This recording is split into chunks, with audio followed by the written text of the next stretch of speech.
എല്ലാവർക്കും ടാലൻറ്റ് ഹണ്ടിലേക്ക് സ്വാഗതം. ഈ ഒരു വീഡിയോയിൽ നമ്മൾ നോക്കാൻ പോകുന്നത് 9ാം ക്ലാസ്സിൻ്റെ കേരള പാഠാവലിയിലെ 2ാമത്തെ യൂണിറ്റിലെ 2ാമത്തെ പാഠമായിട്ടുള്ള പുളിമാവ് വെട്ടി.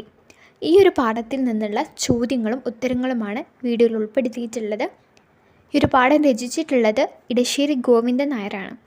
പ്രശസ്ത കവി ഇടശ്ശേരി പുളിമാവ് വെട്ടി എന്ന കവിതയിലൂടെ പറയുന്നത് എന്താണ്?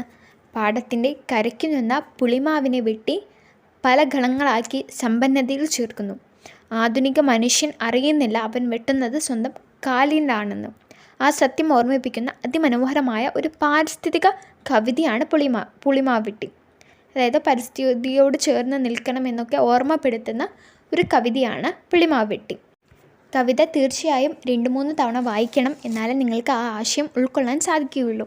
ഇനി നമുക്ക് ഇതിലെ പാഠപുസ്തക ചോദ്യോത്തരങ്ങളിലേക്ക് പോവാം. പുളിമാവ് വെട്ടിയപ്പോൾ പ്രകൃതിയിലുണ്ടായ പ്രതികരണങ്ങളെ കവി ആവിഷ്കരിക്കുന്നത് എങ്ങനെയാണ്? കണ്ടെത്തി അവതരിപ്പിക്കുക. എങ്ങനെയെല്ലാമാണ്? പച്ചക്കല്ല് വിളഞ്ഞു കിടക്കുന്ന ഗിരിശൃംഗത്തിൻ്റെ പ്രതിരൂപമായ പുളിമാവ് വെട്ടിയിട്ടപ്പോൾ പ്രകൃതി ഞെട്ടിപ്പിടഞ്ഞു എന്നാണ് പറയുന്നത്. വലിയ മഴുവേറ്റ് മാവ് വീണപ്പോൾ ഭൂചക്രം കുലുങ്ങി. ഭൂമിയുടെ നെഞ്ചിൽ എരി വീണാലും വേണ്ടില്ല, നിസ്സാരന്മാർക്ക് പണമുണ്ടാക്കിയാൽ മതിയല്ലോ. മാവിനെ കാണാൻ പൂങ്കുലയുമായി വന്ന പാലക്കാടൻ കാറ്റ് മാവിൻ്റെ പതനം കണ്ട് നിലവിളിച്ചു. അവസാന വരി നോക്കൂ. മാവിനെ കാണാൻ പൂങ്കുലയുമായി വന്ന പാലക്കാടൻ കാറ്റ് മാവിൻ്റെ പതനം കണ്ട് നിലവിളിച്ചു. ഇനി നമുക്ക് 2ാമത്തെ ചോദ്യം നോക്കാം. 2ാമത്തെ ചോദ്യത്തിൽ ഇവിടെ നമുക്ക് കുറച്ച് വരികൾ കൊടുത്തിട്ടുണ്ട് അല്ലേ? സ്വന്തം മാറത്തമ്മ മഹിക്കരി തീക്കണൽ വീണാൽ വീണോട്ടെ, എന്തിനുമേറെ കാമ്യം പണമേ തുച്ഛന്നതിൽ കൈവന്നോട്ടെ. ചോദ്യം നോക്കൂ. എന്തിനേയും ലാഭക്കുതിയോടെ നോക്കിക്കാണുന്ന ആധുനിക മനുഷ്യൻ്റെ മനോഭാവമാണോ ഈ വരികളിൽ പ്രകടമാകുന്നത്? നിങ്ങളുടെ നിരീക്ഷണങ്ങൾ കുറിക്കുക. ഇവിടെ എന്താണ് പറയുന്നത്? പുളിമാവിനെ നശിച്ച് പണത്തിന് വേണ്ടിയാണ് അവരെന്തിനെ നശിപ്പിക്കുന്നത്? നമ്മുടെ പുളിമാവിനെ. അപ്പോൾ എന്തിനേയും ലാഭക്കൊതിയോടെ നോക്കി കാണുന്ന ആധുനിക മനുഷ്യൻ്റെ മനോഭാവമാണോ, സ്വഭാവമാണോ ഈ വരികളിൽ പ്രകടമാകുന്നത്, വ്യക്തമാകുന്നത് എന്നാണ് ചോദിച്ചിട്ടുള്ളത്. ഉത്തരം നോക്കൂ. ഈ ഭൂമിയിൽ എന്തിനേയും ലാഭക്കൊതിയോടെ നോക്കിക്കാണുന്ന തുച്ഛന്മാരായ ആളുകൾ വരുത്തി വയ്ക്കുന്ന ക്രൂരതകൾ കൊണ്ട് പൊറുതിമുട്ടുകയാണ് ജനം. എന്തിനും ഏതിനും പണമാണ് പ്രധാനമെന്ന് കരുതുന്ന അവർക്ക് സംസ്കാരം, മനുഷ്യത്വം, പ്രകൃതി സ്നേഹം, നീതി, ന്യായം, സ്നേഹം എന്നിവ ഇങ്ങനെ ഒന്നിലും വിശ്വാസവുമില്ല, താല്പര്യവുമില്ല. എല്ലാം അവർ സമ്പത്തിൻ്റെ കണ്ണിലൂടെ ദർശിക്കുന്നു, അതായത് കാണുന്നു. ദർശിക്കുക പറഞ്ഞാൽ കാണുക. എന്തിനേയും പണത്തിൻ്റെ കണ്ണിലൂടെ കാണുന്ന ആധുനികരായ മനുഷ്യരുടെ രൂപം തന്നെയാണ് ഈ വരികളിൽ കാണുന്നത്. വരികളിൽ വ്യക്തമാകുന്ന ആശയം നിങ്ങൾക്ക് മനസ്സിലായല്ലോ. ഈ വരികളിൽ വ്യക്തമാകുന്നത് ആധുനിക മനുഷ്യരുടെ സ്വഭാവമാണ്, മനോഭാവമാണ്. എല്ലാം അവർ സമ്പത്തിൻ്റെ കണ്ണിലൂടെയാണ് കാണുന്നത്. ആ ഒരു മനോഭാവമാണ് ഈ വരികളിൽ വ്യക്തമാവുന്നത്. അടുത്ത ചോദ്യം നോക്കാം. പച്ചത്തണലും കൊതിയെടുത്തിട്ട ഗലേ ഭാരൻ പറവകളെ. 2ാമത്തെ വരി നോക്കൂ. പൂത്തിരി കത്തിച്ചങ്ങളെ നൃത്തം തത്തിക്കാനില്ലിനിയാരും. വരികളിലെ കൽപ്പനകൾ വിശകലനം ചെയ്യുക. സമാനമായ കൽപ്പനകൾ കാവ്യഭാഗത്തിൽ നിന്ന് കണ്ടെത്തി അവയുടെ ഭംഗി വിശദമാക്കുക. നമ്മളോട് പറഞ്ഞത് ഇതുപോലെയുള്ള കൽപ്പനകൾ വരുന്ന വരികൾ, സമാനമായ കൽപ്പനകൾ വരുന്ന വരികൾ നമ്മുടെ കാവ്യഭാഗത്തിൽ നിന്ന് കണ്ടെത്തി എഴുതാനാണ്. നമുക്ക് നോക്കാം. അല്ലയോ പറവകളെ, നിങ്ങൾ മരത്തിൻ്റെ പച്ചത്തണലും കൊത്തിയെടുത്തുകൊണ്ട് അകിലേക്ക് പാറി പറന്നു പോവുക. പൂത്തിരി കത്തിച്ച് അതിൻ്റെ പ്രഭയിൽ ഇനി ഞങ്ങളെ നൃത്തം ചെയ്യിക്കുവാൻ ആരുമില്ല. ഈ വരികളിലെ ഭാവുകത്വാംശം എന്താണ്? പുളിമാവ് വെട്ടിയിട്ടിരിക്കുന്നു. അതിൻ്റെ പച്ചിലകളും മാമ്പൂക്കുലകളും ഇങ്ങനെ ചിതറിക്കിടക്കുന്നു. അവയെ കവി ഭാവുകത്വപൂർണ്ണമായി അവതരിപ്പിക്കുന്നു. പുളിമാവിൻ്റെ പച്ചിലകൾ ഭൂമിക്ക് തണലായി കിടക്കുന്നു. പറവകളെ, മാവിൻ്റെ ഓർമ്മയ്ക്കായി നിങ്ങൾ ആ തണൽ കൊത്തി പറന്നു പോവുക. പൂക്കുലകൾ കണ്ട് തേനൂറുന്ന മാമ്പഴം കൊതിച്ച് ഞങ്ങൾ നൃത്തം ചെയ്യുമായിരുന്നു. ഇനി അത് വേണ്ട. മാമ്പൂക്കളുടെ തിരി കൊളുത്തി മാവു മുത്തച്ഛൻ ഇനി നൃത്തം ചെയ്യിക്കാനില്ല. ലാഭകുതിയന്മാരായ തുച്ഛന്മാർ, അതായത് മനുഷ്യന്മാരെ കുറിച്ചാണ് തുച്ഛന്മാർ എന്ന് പറയുന്നത്, പലകൾക്ക് വേണ്ടി മാവ് വിറ്റിരിക്കുന്നു. അവർ കൂർത്ത മഴ കൊണ്ട് മാവിനെ മുറിച്ചിരിക്കുന്നു. ഇതുപോലുള്ള കൽപ്പനകൾ നിരവധി പാഠഭാഗത്തുണ്ട്.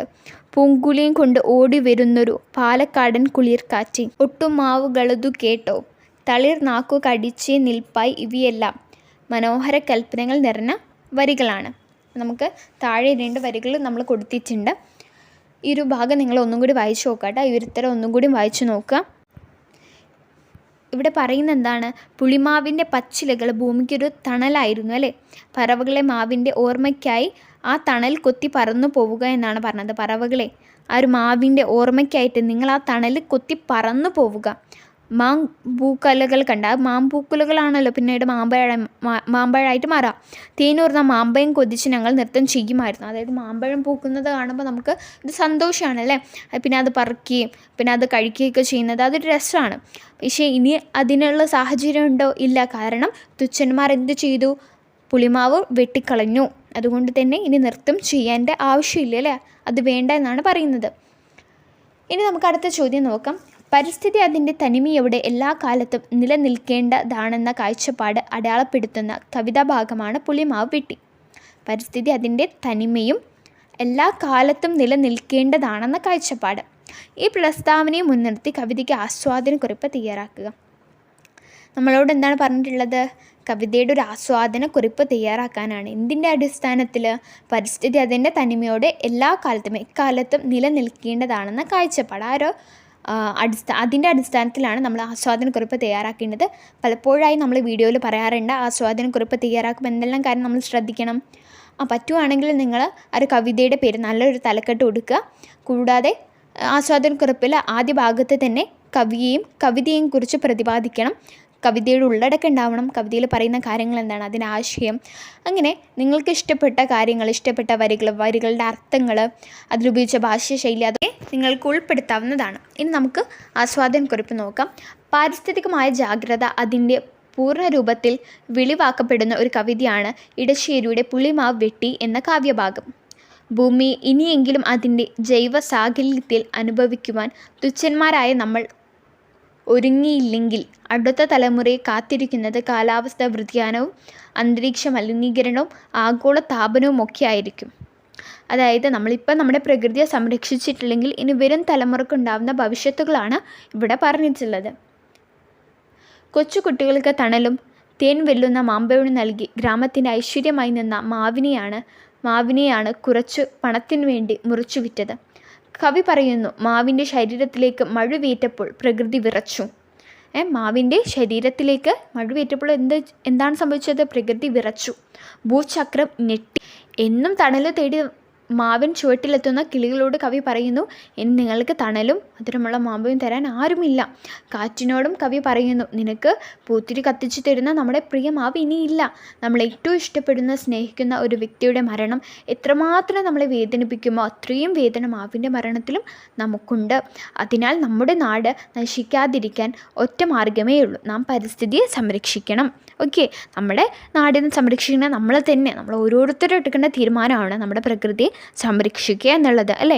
അപ്പോൾ നമ്മൾ വിചാരിക്കും, നമ്മൾ മാത്രമല്ലല്ലോ, ഒരുപാട് പേര് നശിപ്പിക്കുന്നില്ലേ എന്ന് വിചാരിച്ചിട്ടായിരിക്കും ഓരോ വ്യക്തികളും പ്രകൃതിയെ ചൂഷണം ചെയ്യുന്നത്. പക്ഷെ അങ്ങനെയല്ല, നമ്മൾ തന്നെ സ്വയം തീരുമാനം എടുക്കണം. ആദ്യം നമ്മളിനി പ്രകൃതിയെ സംരക്ഷിക്കുമെന്ന്. ഓക്കെ ആണല്ലോ. ഇനി നമുക്ക് നമ്മുടെ അവസാന ചോദ്യത്തിലേക്ക് പോകാം കേട്ടോ. എല്ലാവരുടെയും ആവശ്യങ്ങൾക്കുള്ള വിഭവങ്ങൾ ഭൂമിയിലുണ്ട്, എന്നാൽ ഒരാളുടെ പോലും അത്യാർത്തിക്കുള്ളതില്ല. ഇത് ഗാന്ധിജി പറഞ്ഞതാണ് കേട്ടോ. ഈ പ്രസ്താവനയുടെ പൊരുൾ പരിശോധിച്ച് പ്രകൃതിയെ സ്നേഹിക്കാം നല്ല നാളേക്കായി എന്ന വിഷയത്തിൽ മുഖപ്രസംഗം തയ്യാറാക്കുക. ഗാന്ധിജി പറഞ്ഞത് എന്താണ്? എല്ലാവരുടെ ആവശ്യങ്ങൾക്കുള്ളതൊക്കെ നമ്മുടെ ഈ ഭൂമിയിലുണ്ട്, പക്ഷേ അവരുടെ അത്യാർത്തിക്കുള്ളത് എന്തിലില്ല? നമ്മുടെ ഭൂമിയിലില്ല എന്നുള്ളതാണ്. അപ്പം നമുക്കെല്ലാം പ്രകൃതി വിഭവങ്ങൾ ആസ്വദിക്കാം, അനുഭവിക്കാം അല്ലേ, അതൊക്കെ നമുക്ക് ചെയ്യാം. പക്ഷെ അത്യാഗ്രഹം പാടില്ല. നമ്മൾ ആഗ്രഹം ഉണ്ടായിട്ടുണ്ടെങ്കിൽ അത് പാടെ നശിപ്പിച്ചു കളയും എന്നാണ്. ഈ പ്രസ്താവനയുടെ പൊരുൾ പരിശോധിച്ച് നമ്മുടെ പ്രകൃതിയെ സ്നേഹിക്കാൻ നല്ല നാളേക്കായി ഈ ഒരു ടോപ്പിക്കിൽ നമ്മളോട് മുഖപ്രസംഗം തയ്യാറാക്കാനാണ് പറഞ്ഞിട്ടുള്ളത്. അപ്പം നിങ്ങൾ ആദ്യം എന്ത് ചെയ്യണം? നല്ലൊരു തലക്കെട്ട് കൊടുക്കുക. നമ്മുടെ ഇവിടെ തന്നിരിക്കുന്ന വിഷയം തന്നെയാണ് തലക്കെട്ടായിട്ട് കൊടുത്തിട്ടുള്ളത്. പ്രകൃതിയെ സ്നേഹിക്കാം നല്ല നാളേക്കായി മുഖപ്രസംഗമാണ്. അതുകൊണ്ട് തന്നെ നമുക്ക് നല്ലൊരു അഭിസംബോധന വേണം. ഇവിടെ കൊടുത്തിട്ടുള്ളത് ബഹുമാന്യരെ എന്നാണ്. നമ്മുടെ നാടിനു വേണ്ടി, പുതിയ സമൂഹത്തിനു വേണ്ടി അത്യാർത്തി പിടിച്ചോടുന്ന ജനത്തിന് മനസ്സിലാക്കാൻ വേണ്ടി രാഷ്ട്രപിതാവ് ഗാന്ധി പറഞ്ഞ ഒരു വാക്യം ഓർത്തുകൊണ്ട് ആരംഭിക്കാം. ഗാന്ധിജി പറഞ്ഞു, എല്ലാവരുടെയും ആവശ്യങ്ങൾക്കുള്ള വിഭവങ്ങൾ ഭൂമിയിലുണ്ട്, എന്നാൽ ഒരാളുടെ പോലും അത്യാർത്തിക്കുള്ളതില്ല. ഗാന്ധിജിയുടെ വാക്കിൻ്റെ പൊരുൾ പരിശോധിക്കുമ്പോഴാണ് പണം കൊയ്തെടുക്കാൻ വേണ്ടി നമ്മളിൽ ചിലർ നടത്തുന്ന പ്രകൃതിയെ നശിപ്പിക്കുന്ന വസ്തുതകളിലേക്ക് എത്തേണ്ടി വരിക. വനനശീകരണം പ്രകൃതിയെ കൊല്ലുകയാണ്. ജലമലിനീകരണം പ്രകൃതിയെ നശിപ്പിക്കുകയാണ്. പ്ലാസ്റ്റിക് മലിനീകരണം മണ്ണിൻ്റെ ഉർവരതയെ ഇല്ലാതാക്കുന്നു. അന്തരീക്ഷ മലിനീകരണം സസ്യജാലങ്ങൾ നശിപ്പിക്കുന്നു. കാലാവസ്ഥാ വ്യതിയാനം പ്രകൃതിയുടെ ചാരുതയ്ക്ക് കോട്ടം വരുത്തുന്നു. കോട്ടം വരുത്തുക എന്ന് പറഞ്ഞാൽ കേടുപാട് വരുത്തുക. പുരോഗതി എന്ന പേരിൽ പരിഷ്കാരവും സുഖ സൗകര്യങ്ങളും വർദ്ധിപ്പിക്കാനും വേണ്ടി ജനതയിലെ തുച്ഛന്മാർ ചെയ്ത അതിമോഹമാണ് ഇതിനെല്ലാം കാരണം. ശബ്ദ മലിനീകരണം നമ്മുടെ ആരോഗ്യത്തെ തകർക്കുന്നു. ശുദ്ധജലത്തിൻ്റെ ദൗർബല്യം പ്രകൃതിയോട് നാം കാണിച്ച ക്രൂരതയുടെ ഫലമാണ്. ഇത് മാത്രമാണ് നമ്മുടെ പ്രകൃതിയെങ്കിൽ അധിക നാൾ എത്തും മുമ്പ് അത് നാശത്തിൻ്റെ വക്കിലെത്തും. അത് പാടില്ല. നല്ലൊരു നാളേക്കും വേണ്ടി നമുക്ക് പ്രകൃതിയെ സ്നേഹിക്കാം. സസ്യജാലങ്ങളും മരങ്ങളും വിട്ട് നശിപ്പിക്കാതിരിക്കാം. കഴിയുന്നത്ര പരിസ്ഥിതി സൗഹൃദമായ രീതിയിൽ വ്യവസായങ്ങൾ നടത്താം. മണ്ണ് മലിനീകരിക്കാതിരിക്കാം. വനം നശിപ്പിക്കാതിരിക്കാം. അങ്ങനെ ഒരു നല്ല നാളേക്കും വേണ്ടി പ്രകൃതിയെ സ്നേഹിക്കാം. ഈ കവിതയിലൂടെ നമ്മളെ ബോധിപ്പിക്കുന്നത് എന്താണ്? പ്രകൃതിയെ സ്നേഹിക്കണം അല്ലേ? നല്ലൊരു നാളെ വാർത്തെടുക്കണമെങ്കിൽ നമ്മൾ അത്യാഗ്രഹം കാണിച്ച് എല്ലാം നമ്മൾ പ്രകൃതി വിഭവങ്ങളെല്ലാം ദൂരത്തടിച്ചു കഴിഞ്ഞിട്ടാണ് എന്ത് സംഭവിക്കും? നല്ലൊരു നാളേക്ക് അടുത്തൊരു തലമുറയ്ക്ക് വേണ്ടിയുള്ള പ്രകൃതി ഉണ്ടാവില്ല അല്ലേ? കാലാവസ്ഥാ വ്യതിയാനം അതുപോലുള്ള പല ഭവിഷ്യത്തുകൾ സംഭവിക്കും നമ്മളിപ്പോൾ പ്രകൃതിയെ ചൂഷണം ചെയ്ത് കഴിഞ്ഞിട്ടുണ്ടെങ്കിൽ. ഒരു പരിധിവരെ നമ്മളെല്ലാം കുറയ്ക്കാനായിട്ട് ശ്രമിക്കാം. അതുപോലെ തന്നെ ഒരുപാട് മരങ്ങൾ നട്ടുപിടിപ്പിക്കുക. അങ്ങനെ പ്രകൃതിയെ നമ്മൾ സഹായിക്കുക അല്ലേ? പ്രകൃതിയെ സംരക്ഷിക്കുക. പ്രകൃതി നമ്മളുടെ ഒരു അംഗമായി നമ്മൾ കരുതുക. ഓക്കെ ആണല്ലോ? അപ്പോൾ ഈ ഒരു കവിത നിങ്ങൾ മുഴുവനായി 1-2 തവണ വായിക്കുക. ശേഷം നിങ്ങൾ ചോദ്യോത്തരങ്ങൾ നോക്കുക. ഇവിടെ പറഞ്ഞിട്ടുള്ള എല്ലാ ഉത്തരങ്ങളും നിങ്ങൾ ഒന്നും കൂടി വായിച്ചു നോക്കുക. നോട്ട്ബുക്കിൽ എഴുതുക. ഈ വീഡിയോ ഉപകാരപ്പെട്ടെങ്കിൽ തീർച്ചയായും ലൈക്ക് ചെയ്യുക. 9ാം ക്ലാസ്സിൻ്റെ ഒരുപാട് വീഡിയോകൾ നമ്മൾ അപ്ലോഡ് ചെയ്യാറുണ്ട്. ഓരോ പാഠത്തിൻ്റെയും ചോദ്യോത്തരങ്ങളായും ലെറ്റേഴ്സസ് ആയിട്ടൊക്കെ നമ്മൾ അപ്ലോഡ് ചെയ്യാറുണ്ട്. അതിൻ്റെ നോട്ടിഫിക്കേഷൻ ലഭിക്കുന്നതിനായിട്ട് ചാനൽ സബ്സ്ക്രൈബ് ചെയ്ത് നോട്ടിഫിക്കേഷൻ ബട്ടൺ ഓണാക്കി വെക്കുക. കൂടുതൽ വീഡിയോകൾക്കായി ചാനൽ സബ്സ്ക്രൈബ് ചെയ്യുമല്ലോ. അതുപോലെ തന്നെ നിങ്ങളുടെ കൂട്ടുകാർക്ക് ഷെയർ ചെയ്ത് കൊടുക്കുക. മറ്റൊരു വീഡിയോയുമായി വീണ്ടും കാണാം. താങ്ക്